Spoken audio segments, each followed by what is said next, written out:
তিনবারের নির্বাচিত প্রধানমন্ত্রী আমাদের প্রিয় দেশমাতা চিরনিদ্রায় শায়িত হলেন জিয়া উদ্যান তার প্রিয়তমা শহীদ রাষ্ট্রপতি জিয়াউর রহমানের সহধর্মিণী আমাদের দেশমাতা চিরনিদ্রায় শায়িত হলেন জিয়া উদ্যানে। আমরা জানাজায় অংশগ্রহণ করতে পেরেছি, এজন্য আল্লাহ পাক রব্বুল আলমীর দরবারে কৃতজ্ঞতা প্রকাশ করছি, আলহামদুলিল্লাহ। আর আমরা যদি একটু মাটি দিতে পারতাম সেই আশায় বুক বেঁধে এখনও দাঁড়িয়েছিলাম, কিন্তু প্রশাসনিক বাধ্যবাধকতা থাকায় আমরা মাটি দিতে পারলাম না।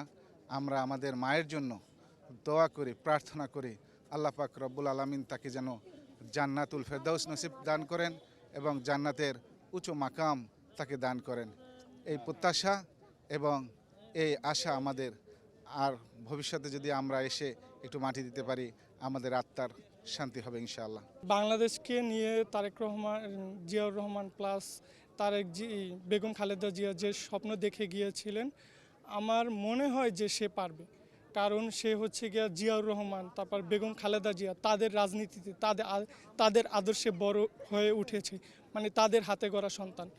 আর তাদের হাতে গড়া সন্তান আমার এই দিক থেকে মনে হয় যে না, পারবে, সে পারবে।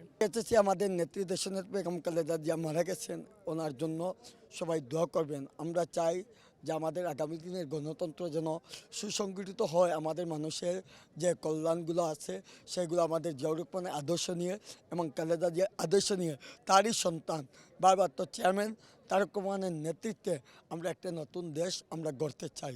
সেই দেশে আমরা চাই যে কোনো দুর্নীতি থাকবে না, কোনো সন্ত্রাসী থাকবে না, কোনো বেকার তরুণ সমাজ যেন বেকার না থাকে, তাদের কাজের জন্য, তাদের ভবিষ্যতের জন্য, আমরা নারী কল্যাণের লক্ষ্যে আমরা ভবিষ্যতের জন্য সেইগুলো কাজ করব। আজকে আমাদের বাংলাদেশে একটা অর্থনীতিটা ধ্বংস হয়ে গেছে, বাজার অনেক লুটপাট হয়েছে। আমরা চাই যে 3টা বছর আমরা 3টে ইলেকশন দেখেছি, আওয়ামী লীগের দামি নির্বাচন, সেগুলো আমরা প্রত্যাখ্যান করেছি। আমরা চাই অর্থদিন সরকারের অধীনে একটা সুষ্ঠু নির্বাচন হবে, সেই সুষ্ঠু নির্বাচন করতে গিয়ে অনেক দেশে বিদেশে ইতিমধ্যে ষড়যন্ত্র চলছে। আমি বেগম খালেদা জিয়াকে ভালোবাসি, বিএনপিকে ভালোবাসি, শহীদ প্রেসিডেন্ট রাষ্ট্রপতি জিয়াউর রহমানকে ভালোবাসি এবং তার সন্তান তারেক জিয়াকে ভালোবাসি। এবং আমি সব কথা বলার সময় নেই, তারপরে বলবো যে আজকে যে জানাজায় আমি উপস্থিত ছিলাম, এটা বেগম জিয়াকে এদেশের মানুষ কি পরিমাণ ভালোবাসে তারই একটা বহিঃপ্রকাশ আজকে জানাজা। আমি মহামান্য রাষ্ট্রপতি জিয়াউর রহমানের জানাজায় আমি ছিলাম, তখনও বিশাল জানাজা। আমার তো মনে হয় অল ওভার ওয়ার্ল্ডের কোনো মুসলিম নেতা জেনে জিয়াউর রহমানের যে পরিমাণ লোক উপস্থিত ছিলেন ওরকম জানাজা এর আগে কারো হয় নাই। কিন্তু আজকে দেখা যাচ্ছে যে জিয়াউর রহমান সাহেবের জানাজার চেয়েও আরও লক্ষ গুণ বেশি সাধারণ মানুষ, বিএনপির মানুষ, দেশের মানুষ, যারা বিএনপিকে ভালোবাসে, যারা খালেদা জিয়াকে ভালোবাসে, তারা শহীদ প্রেসিডেন্ট জিয়াকে ভালোবাসে, দেশের সৎ নেতাকে ভালোবাসে, তারাই আজকে জানাজায় আসছে। এই দেশের মানুষ, গ্রাম অঞ্চলের মানুষ খুব কষ্টে ছিল, মানুষ ভাত খাইতে পায় নাই।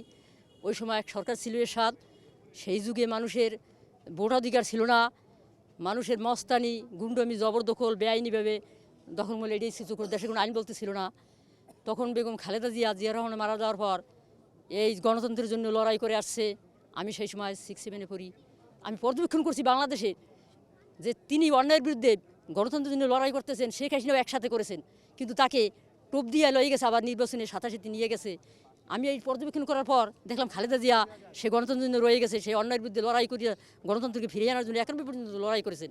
তখন থেকে আমার এই বিএনপির প্রতি আমার যে একজন অন্যায়ের বিরুদ্ধে আপসহীন যে গণতন্ত্রের লড়াই করে তারই দল করতে হয়, আমি এই জন্য বিএনপি করেছি। তখন আমি আর একটা আসলে যখন সে ক্ষমতা আসছে 91, তখন আমি জানি যে যার জন্য আমি লড়াই করছি, যে দুনিয়াতে যেন মানুষ, এই বাংলার মানুষের জন্য ভাত খাইতে পারে, হ্যাঁ ভাত খাইতে পারে, এই জন্য আমি একদিন কেমন মনে আমার একটা কষ্ট হয়ে গেছে যে মানুষ এত অভাব, মানুষ টিনের ঘর ছিল না, ভাত খাইতে পারে না আমাদের গ্রাম অঞ্চলে, এখন অনেক কিছু হয়ে গেছে। তখন আমি চিন্তা করতে করতে আমি কি আল্লাহ, মানুষ এখন ভাত খাইতে পারে না, তখন জনসংখ্যা বাড়বে, তখন কী খাইবে। তখন আমি একদিন রাত্রে স্বপ্নে দেখি কি জিয়াউর রহমান এবং খালেদা জিয়া বাংলার ব্যবসাও, ধানে ফুলে ফলে ধান ভরপুর, এবং স্কুলের ছাত্র ছোটো ছোটো পোলাপান দাঁড়াই দিয়েছে ম্যাপ লইয়া। তখন ওই স্বপ্নের ভিতরে আমি দেখতেছি, আমার বলতে আছে যে বাংলা আল্লাহর ভান্ডে খাদ্যের কোনো অভাব নাই।